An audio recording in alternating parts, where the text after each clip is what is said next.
Allah bukakan apa yang dipelajari anak-anak kita di sana. Dicampur adukan antara hukum-hukum Allah dengan hukum manusia. Sudah ada pelecehan di situ. Udah sejelas-jelasnya kita sepakati semua orang yang beriman. Ayat Allah ini Bapak Saudara, Al-Quran, ayat Allah, Kitabullah, turun melalui malaikat Jibril, disampaikan oleh malaikat Jibril kepada Rasulullah SAW.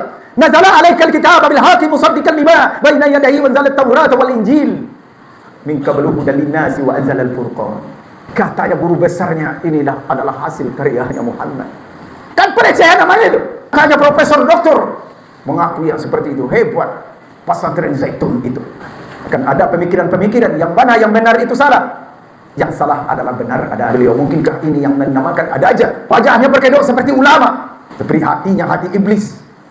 Andaikan itu berdiri di tengah Sumatera ini, terutama di negeri Minangkabau ini, kita sepakat akan membakarnya, akan membakarnya, akan menumpasnya, akan kita matikan.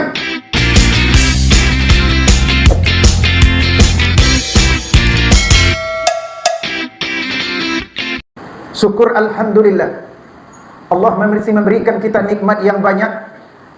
Terutama nikmat-nikmat Allah itu terdapat beberapa nikmat yang paling banyak yang tidak bisa dihitung oleh manusia dan menurut akal kita.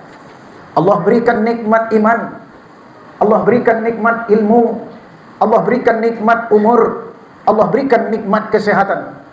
Nikmat yang seperti yang Khatib bacakan tadi tiada terhingganya. Ada beberapa nikmat kesehatan ini terbagi dua. Ada yang zahir dan ada yang batin. Yang zahir adalah batang tubuh kita yang kasar ini. Badan kita sehat Bapak Saudara. Telinga kita mendengar, mata kita melihat, kekuatan kita ada. Tetapi mereka tidak mendapatkan hidayah Allah. Inilah mereka tergolong summum bukmum fahum la yarji'un. Sesungguhnya mereka itu pekak, tuli dan buta. Sudah disampaikan, sudah berkumandangnya suara azan memanggil kita semuanya orang-orang yang beriman. Hayya 'alas shalah, marilah kita salat. Hayya 'alal falah, marilah kita menuju kemenangan. Allah yang janjikan Bapak Saudara kita menuju kemenangan. Dan iman kita lemah, kita masih mengejar dunia. Kita tidak mendengarkan suara panggilan itu, padahal sudah disambung oleh amplifier dan mikrofon yang begitu keras di mana-mana memanggil. Bahkan tidak cuma beberapa menit saja diminta kita bersujud kepada Allah, terutama di hari Jumat ini. Masih kita lalai. Kalau kita pikirkan Bapak Saudara, siapakah yang menjamin kita hidup nanti sore? Siapakah kita yang menjamin hidup satu minggu lagi bertemu dengan Jumat berikutnya? Wallahu a'lam. Hanya Allah yang tahu. Oh, kita masih berumur 40 tahun, nantilah aku tobat umur 45 tahun. Saya berumur 45 tahun, nanti saya bertobat umur 50 tahun. Saya umur 50 tahun, nanti saya bertobat umur 55 tahun. Saya umur 55 tahun, saya nanti akan bertobat umur 60 tahun. Kalau itu pemikiran kita Bapak Saudara, berarti kita sudah mendului Allah Subhanahu wa taala azza wa jalla. Hanya Allah yang tahu umur kita. Salawat beriringkan salam, sama-sama kita berdoa kepada Allah buat junjungan kita Rasulullah sallallahu alaihi wasallam. Apabila nanti bumi Allah ini digulung oleh Allah, namanya kiamat Bapak Saudara, akan diganti sama Allah. Yaumil mahsyar, padang mahsyar. Suatu negeri yang tidak bisa pernah kita tempuh-tempuh. Suatu negeri yang belum pernah kita kunjungi. Bahkan dalam suatu riwayat, matahari dihidupkan sama Allah, diadakan sama Allah satu jengkal jaraknya dari kepala kita. Coba kita bayangkan, matahari yang terik panas jam segini kita berdiri di depan masjid ini, di luar sana sampai sore Bapak Saudara, Fatih yakin akan terbakar kulit kita. Ini satu jengkal jaraknya. Tapi ada suatu kaum yang dimuliakan Allah pada saat itu. Siapakah mereka? Tak lain tak bukan umat Rasulullah sallallahu alaihi wasallam yang mengucapkan salawat kepada Nabi. Diperintahkan sama Allah, innallaha yamlaikatahu yashalluna 'alan nabi. Diperintahkan sama Allah, ya ayyuhalladzina amanu sallu 'alaihi wa sallimu taslima. Allah saja berselawat, malaikatnya berselawat. Dipanggil orang-orang beriman banyak berselawat kepada Rasulullah sallallahu alaihi wasallam. Moga-moga Bapak Saudara termasuk khatib, termasuk dalam golongan yang disampaikan oleh Rasulullah sallallahu alaihi wasallam. Bapak-bapak, saudara-saudara kaum muslimin sidang Jumat yang dirahmati Allah. pada saat ini, pada hari ini dan detik ini, khususnya kita bangsa Indonesia, tidak rahasia umum lagi.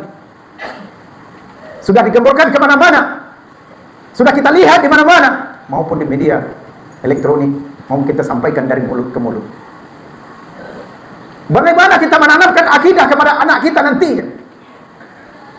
Kita semua sudah tahu, Bapak Saudara, pesantren yang ada di kota Jawa itu, yang dibangga-banggakan, begitu megahnya. Orang tua sudah berharap supaya anaknya menjadi orang yang beriman, menjadi anak yang soleh dan soleha. Mungkin sebagian orang tuanya tidak mengetahui anaknya pelajarannya apa yang diajarkan di pesantren tersebut. Orang tuanya berharap supaya anaknya lebih baik dan lebih baik pada dirinya. Kita sepakat yang namanya pesantren, alangkah indahnya anak kita belajar di sana. Berharap kaum muslimin dan kaum muslimat, orang Islam pada khususnya, senang anaknya berada di pesantren, bangga.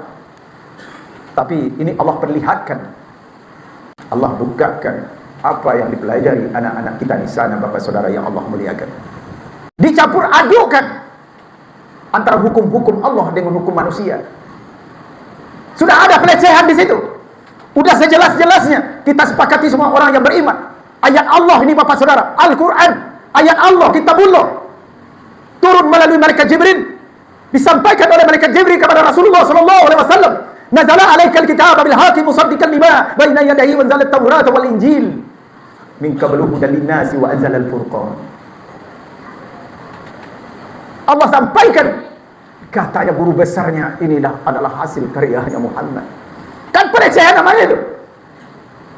Rasul kita dilecehkan, menggunakan kitab ini. Katanya profesor doktor mengaku yang seperti itu. Hebat pesantren Zaitun itu. Di mana hebatnya? Bercampurnya laki-laki dan perempuan. Udah ada mazhabnya sekarang. Mazhab dibilang udah mazhab Bung Karno lagi, Bapak Saudara. Dari mana beliau mendapat ilmu seperti ini? Khatib juga heran. Ada juga yang menyetujuinya. Gak heran, kata Allah, nanti akan kubangunkan nanti. Akan ada pemikiran-pemikiran yang mana yang benar itu salah, yang salah adalah benar adanya. Akan dipertanggungjawabkan nantinya. Tapi sebelum dunia akan digulung, Bapak Saudara, kan lebih risih kita, ngeri kita. Akidah anak-anak kita dibelokkan. Cobalah kita berpikir dengan akal sehat, Bapak Saudara. Ada pula ulama yang menyetujuinya. Tapi juga heran masalah ini. Di manalah beliau? Mungkinkah ini yang menamakan ada aja? Wajahnya berkedok seperti ulama, tapi hatinya hati iblis. Kalau khatib secara pribadi, khatib tidak segan orang yang berilmu tinggi, tapi kita segan orang yang berakhlak. Rasulullah SAW tidak pernah menyajikan S1, S2, tapi akhlak itu qarimah.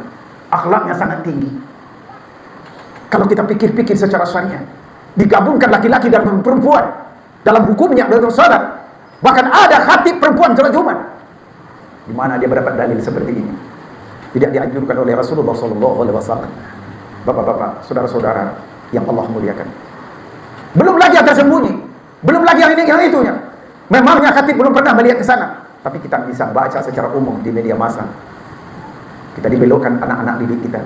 Banyaknya orang-orang pintar sudah terseret. Banyaknya orang-orang berilmu tentang agama sudah terseret juga. Ini tak lain tak bukan dengan urusan dunia. Wa mal hayatad dunya illa mata'ul ghurur. Sedih kita, Pak.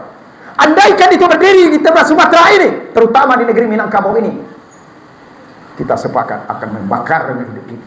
Akan membakarnya, akan menumpasnya, akan kita matikan ajaran seperti ini.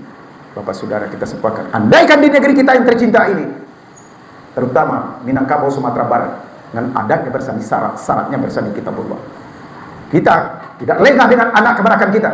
Apapun yang dipelajarinya, tanyalah Pak nanti di rumah, apa yang kau pelajari? Apa yang kau pelajari di pesantren? Di sekolah juga begitu. Nah, apa yang kau pelajari di sekolah? Mengaji juga begitu. Nah, apa yang kau pelajari nanti? Jangan kita dibelokkan, Bapak Saudara. Jangan diserahkan bulat-bulat. Sekarang dunia terlalu canggih, ilmu terlalu canggih, Bapak Saudara. Bahkan ayat pun dibelokkan orang. Hadis-hadis Nabi dikatakan orang. Kita ragu menemuinya seperti itu. Maka dari itu khatib mengajak akan memangunkan pola pikir kita, mengenai akidah kita jangan dibelokkan Bapak Saudara. Ini tak lain tak bukan oleh cintanya dunia. Orang-orang kafir ini sampai mati sampai dunia kiamat takkan senang melihat orang Islam ini Bapak Saudara. Takkan senang sebelum kita berpindah kepada agamanya. Makanya Allah ciptakan orang seperti itu. Allah ciptakan jin dan manusia. Allah ciptakan setan dan iblis. Tak lain tak bukan untuk memfilter iman kita. Kenapa Allah ciptakan iblis? Kenapa Allah ciptakan bangsa jin? Kenapa Allah ciptakan kaum kafir? Sebentar sama Allah, Allah ingin melenyapkan. Tapi Allah titip Bapak Saudara, Allah titip kepada orang beriman Al-Quran, Allah titip kepada kita semua menjaganya. Allah gampang menjaganya ini. Tidak butuh kita menjaga Al-Quran ayat Allah. Allah tidak butuh kita. Sebetulnya Allah tidak butuh kita. Tapi Allah ingin melihat iman kita sampai di mana, akidah kita sampai di mana. Bapak Saudara yang Allah muliakan, untuk itu marilah kita berdoakan kepada Allah, semoga anak kita nantinya, anak cucu kita nantinya diberikan semuanya jalan yang benar. Semua pemikir-pemikir yang hebat-hebat itu, profesor, doktor, ahli agama itu diberikan sama Allah hidayah, dibukakan pintu hatinya kembali ke jalan yang benar. Kita bersama-sama Bapak Saudara yang Allah muliakan. Tidak mau kita, negeri kita yang kita cintai ini, bangsa Indonesia ini Bapak Saudara, rukun dan damai sebetulnya. Rakyat-rakyat kecil itu tidak tahu apa-apa. Dia tahunya hidup senang, damai, aman, dah beres. Ini kan ada pemikir-pemikir yang ingin mengacaukan dunia ini, ingin mengacaukan negara ini Bapak Saudara, supaya kita ribut, supaya kita bentrok, tumpah darah. Mereka senang pecah belah orang-orang yang beriman. Makanya di mana-mana yang kami sampaikan, ya kan, akan memilih pemimpin nanti, pilihlah dengan hati nurani Bapak Saudara yang Allah muliakan. Pilihlah orang yang beriman, yang bisa kita tumpang nantinya. Jangan kita makan dengan uang 100.000, Indomie 2 bungkus, beras 1 gantang. Kita pilih dia jadi pemimpin, akan kita bertanggung jawabkan nantinya dari dunia sampai akhirat. Camkanlah faqabilu ya ulil absar la'allakum turhamun.